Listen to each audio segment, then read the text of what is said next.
रही है। जैसा कोई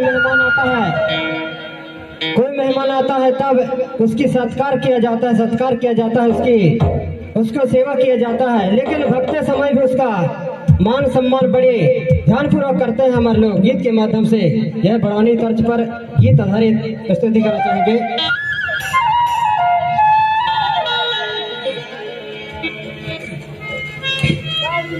कारी कैरांद ऊपर बेल रे अब तो भागन के बेरा,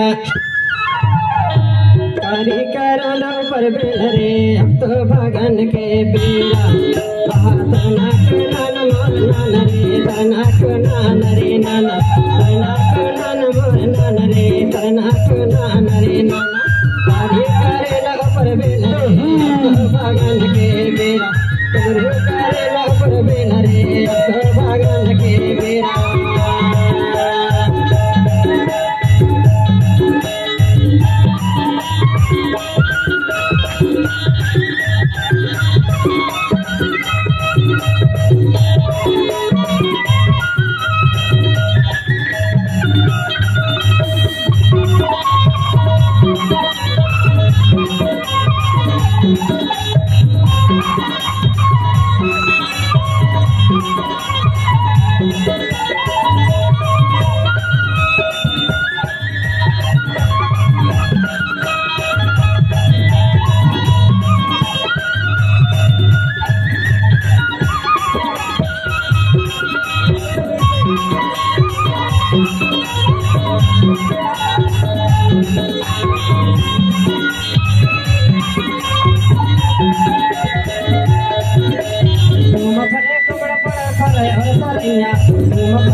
भगन के बेरा चांद करेला ऊपर दिन रे भगन के बेरा करेला ऊपर दिन रे भगन के बेरा करेला ऊपर दिन रे